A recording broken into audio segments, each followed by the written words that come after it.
The global economic order is undergoing a decisive transformation. Tonight, we track how China is leveraging US tariffs to cement long-term strategic dominance in world trade. Washington's tariff war is reshaping global trade, but not necessarily in America's favor. As President Donald Trump doubles down on protectionism, China is repositioning itself not as a victim of pressure, but as the architect of an alternative trade order. Beijing is accelerating engagement with Europe, the Gulf, Africa, and Asia-Pacific, expanding its economic footprint at speed. This is not defensive diplomacy. It is a calibrated long-term strategy to outmaneuver the United States. US tariffs are not isolating China. They're compelling it to deepen new alliances and redraw supply chains. What we are witnessing is the steady emergence of parallel economic blocs and a structural shift in global power. Is President Donald Trump's tariff push reshaping global trade in ways Washington did not anticipate? Instead of retreating under pressure, Beijing appears to be accelerating engagement with major economic blocs. From Europe to the Gulf, from Africa to the Pacific, China is pitching itself as the defender of an open trade. The question are, US tariffs containing China or compelling it to build a parallel global system? Is this short-term turbulence or the beginning of a structural shift in economic power? And most importantly, who stands to gain in the long run? And this is not an improvised reaction. It is part of a deeper, long-studied blueprint which Reuters has reported. Chinese policy advisors have reportedly examined US trade strategy for years, looking for structural vulnerabilities. The aim is clear: integrate China so deeply into global commerce that decoupling becomes economically impractical. Trade agreements, digital infrastructure, AI-enabled logistics, all are tools in this long game. But can global dominance be engineered through surplus exports alone? Or will concerns over market access and overproduction create resistance? The numbers tell their own story. China's 12-month rolling trade surplus has now surged to nearly $1.2 trillion, the highest on record. Exports continue to outpace imports dramatically, even as domestic consumption remains relatively soft. This isn't just a statistic, it's leverage. But it's also a source of global friction. Can the world absorb the scale of surplus without backlash? So what does all this signal? A world potentially divided into compelling economic spheres, one US-led, another China-centered. Countries may soon be forced to choose between market access in America and integration with China's manufacturing ecosystem. If Beijing successfully locks in long-term trade deals, Washington's leverage could diminish over time. But without meaningful rebalancing at home, China risks refueling protectionism abroad. The debate now is not just about tariffs, it's about who writes the rules of 21st century global commerce. On this, I'm joined by Anuksha Saxena of the Takshashila Institution. Thank you so much, Anuksha. Do you think that China is leveraging the tariffs? Right. Thank you so much for that. I think China is definitely enjoying the moment because the world is in a prickly situation. The US isn't just on a war footing vis-a-vis China. It's damaging ties with both adversaries and allies alike. Of course, with adversaries, it's escalating tensions, and with allies, it's introducing deliberate frictions. And what that's doing is it's forcing the world to not just make a choice between the US and China, it's also coaxing them to be more moderate towards China, even as they figure out alternatives either between themselves, which essentially means middle powers. Can it divide Europe? Sorry? Can it divide Europe?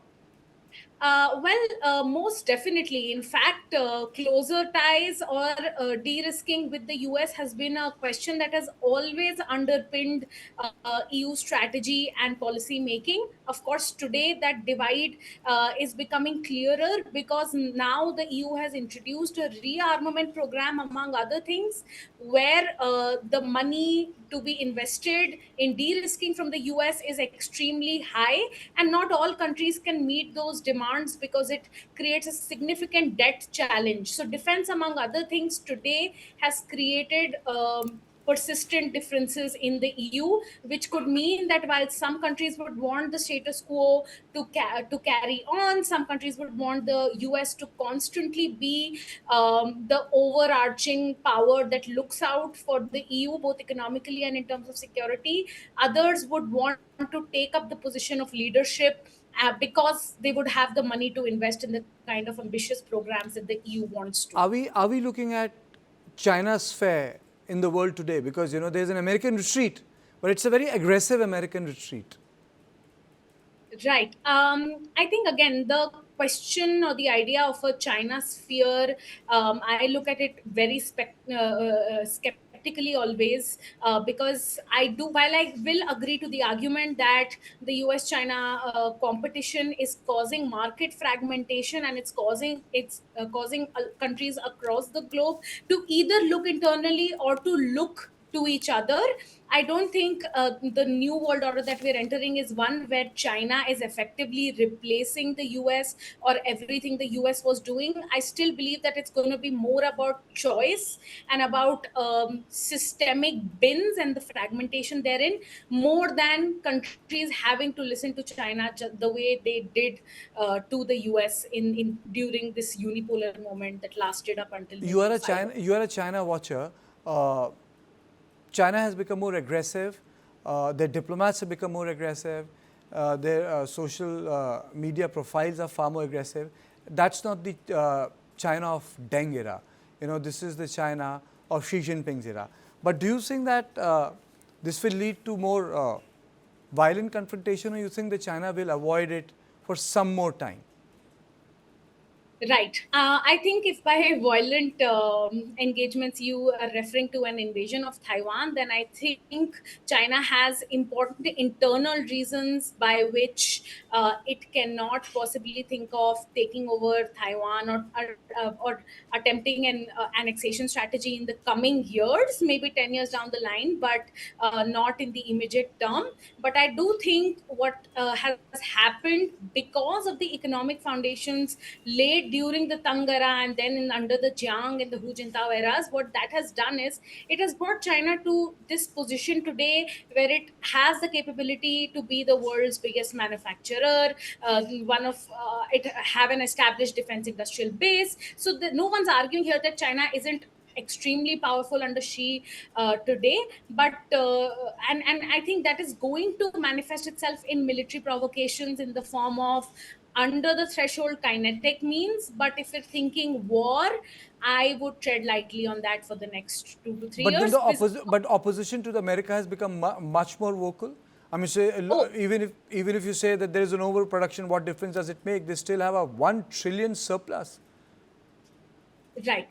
Again, I think China being an economic giant and being the world's factory floor, all of those are not particularly new things for us. Why today it is a bigger problem than ever before is because the world has changed and they're increasingly realizing that Chinese overcapacity is a problem and it needs to be worked upon. China obviously hasn't done anything to assuage that. In fact, it has doubled down on its rhetoric and its policy on continuing to be an export-led economy. But the world that it is now dealing with has changed. Markets are looking internally. Countries want to build everything on their own and live in these isolated silos.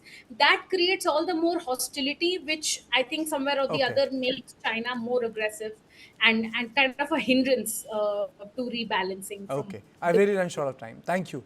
The entire idea of this small on point was to tell a different story from the Chinese perspective. It's not as if, the Trump is getting his way. People are resisting, countries are resisting, and they are trying to find their own ways to maintain the economic sovereignty. India-China relationship are not on equal footing. They are not on good terms. But the fact of the matter is that the order which America built in the last 100 years, the Trump has shattered it.